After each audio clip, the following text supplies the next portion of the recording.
Today, I'm giving myself a challenge of attempting to focus and actually read a book. It may seem easy, but trust me, it was far from it.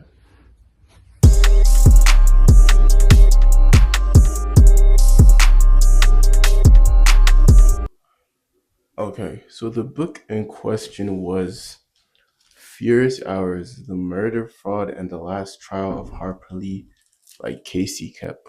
Now, I saw this at the library, and usually I'm drawn to, I'm not going to say drawn to, like the most recent genre of books I read is probably detective books, like John B. Grisham, the detective, or I don't know. I'm gonna put like the books up there.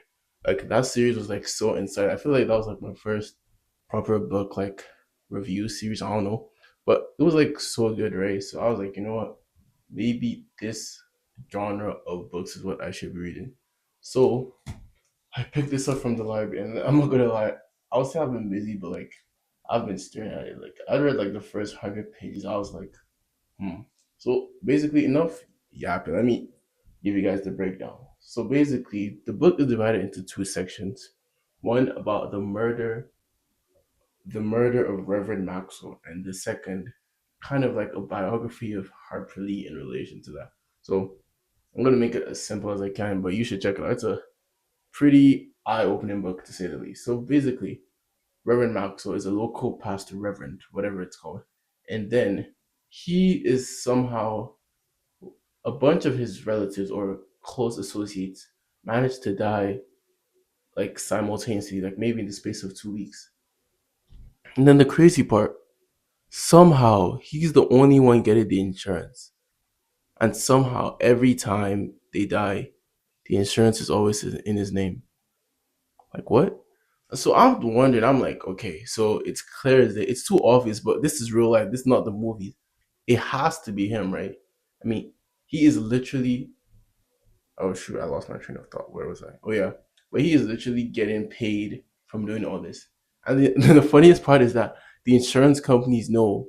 And then high key, they're like skeptical because when he goes, he's like, oh yeah, I just want to collect my insurance. Unfortunately, like a relative passed away. They're like, hold on, Max. Like, this ain't the first time. And it wasn't. This ain't the second time. And it wasn't. I think it reached up to 6 times in this book where someone dies and he gets paid off it. So in my head, I'm like, oh, it's a bit sus, but okay. And then crazy part is, so I think he marries. Oh yeah, his wife dies after he just marries. But the breaking point and where it all culminated, the climax of this whole thing, was his daughter. And you're gonna look at me like, what do you mean daughter? Yeah, his daughter. And so it turns out that his daughter died. And so think about this, right? The daughter died. You would think that, okay, first off, why is there even like a will? Because you don't plan for your daughter to die and then write a will and assign it to someone, right? Like the daughter will do that by herself because obviously you plan she doesn't die. But anyways, she dies, right? And for some reason, even if you did plan it out that okay, supposedly something happens, the daughter's whatever belongings the daughter has, because it's the daughter, she lives under the roof. Whatever belongings she has, you would think it goes to, I don't know, siblings, maybe younger people, an orphanage, or at least both the parents. No, it goes to the same Reverend Maxwell. So I'm like, Max, bro, this is your daughter.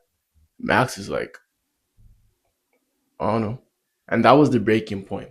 His wife and his other children, daughter, son, I can't really remember, they are like pissed. So it's the funeral for the daughter, and the daughter is like, um, yeah, I really hate you, dad. And I'm like, damn. I mean, but the worst part is that they couldn't find. There was no proof. It was so obvious it was him, but there was zero proof it was him at the same time. You know, what's that one saying in law? You're innocent until proven guilty. Yeah, that was it. And then I'm like, wow, you know what? Fair play. So it's the funeral, and I don't exactly remember what if he was crying or not. See, look, it's a long read. There are a bunch of facts to know, so I'm not gonna remember everything. But anyways, he's in the funeral, and then the wife is crying. I think she's angry, And then the daughter or one of the children specifically points out, it's because of you, I know it. And then I think at that exact moment, someone random spawns in from nowhere, takes a bullet. I said a gullet. Oh my goodness. Takes a gun, three shots to the head of Reverend Maxwell. He dies. Justice served. Happy ending. Okay, let's go home now. No, no, no, no, no. If only it was that easy. And then it seems that the lawyer of Reverend Maxwell, the guy that somehow managed to bail him out of countless cases where he was clearly involved in the murder but couldn't be proven. This same lawyer decides, you know what? Let me become the lawyer of the guy that killed the town's most notorious villain. I mean, this town was a peaceful, normal town. I'm talking in the South, like just have business booming, like agriculture, wood, all of that. And then this guy comes along and starts like a serial killing campaign. Like what? And then the lawyer decides, you know what?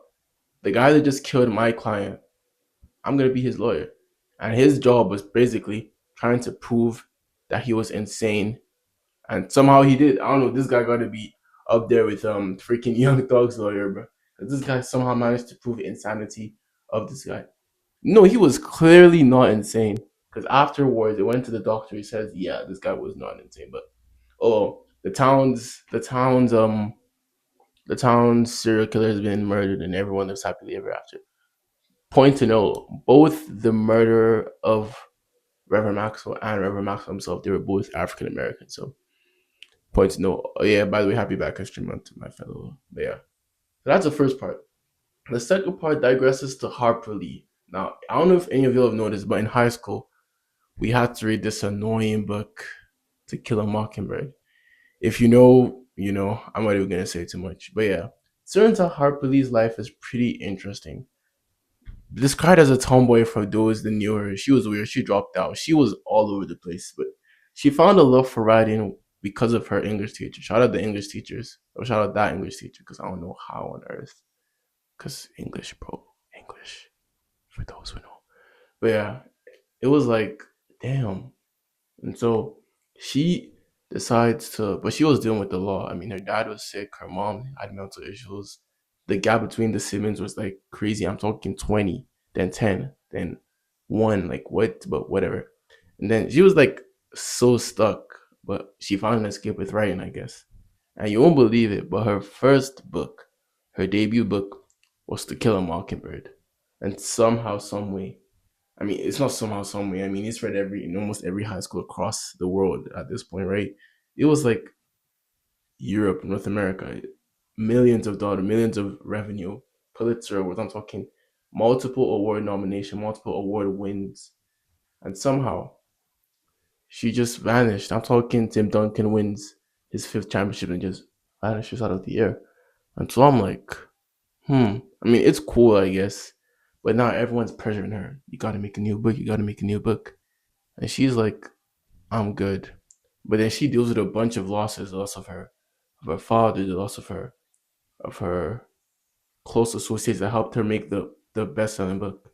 And so she's like just stuck. She got an addiction to alcohol or something. I don't know. But yeah.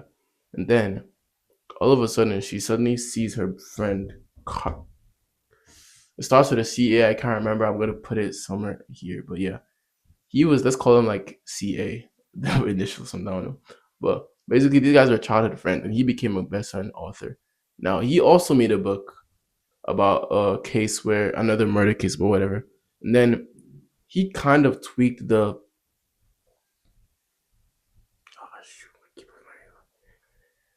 he tweaked the wording so it wasn't exactly, he said it was facts like nonfiction obviously, but then he tweaked so much of the story where it was so obviously not accurate with the actual story. And then Harper, she said, "No, I'm not gonna be like this." And then she decided, she was intrigued by the Reverend Maxwell case. Coincidence? I think not. And the weird thing was that back in the day, African American stories of murder weren't really that documented. They weren't even well perceived. So, again, shout out to Miss Harper Lee for expanding and diversifying and all that. So yeah, she goes to the town. This was after he'd already been shot. So she was already famous, but low key famous. But like if you see on the street, like, oh shoot, that's her. So everyone knew it was her, and then they were trying to make like some money off her. Like, I'll sell you my grandma. I'll give you all these facts just for like a couple of dollars. And she was like, okay, I am not gonna get the facts either way. And so she finds stumbles upon a man, Tom Radney. Tom Radney decides in his that this is one of the best authors I've ever seen. Gives her every fact he has. She goes back to New York with it, sits in her apartment, and she's like, okay, I'm inspired. Let's go. And then she just pauses. There was just so much not going right. There was so much gaps. She just wasn't there as a writer.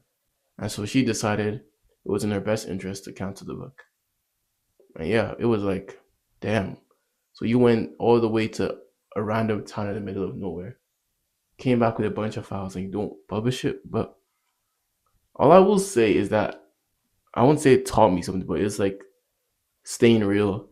Because she could have easily forged a bunch of things, but she was like, first of all, she said she wanted it to be better than her previous one. And she doesn't want to fabricate anything. So, I mean, if you could take something away from that, it's like, be real, don't fake anything. But I don't know. But yeah, this was a crazy read. It was like, I don't know, but it was random, but good book, not gonna lie. So I don't know if I'm gonna be doing more of these, but let me know what you think and suggest more books down below. Until later.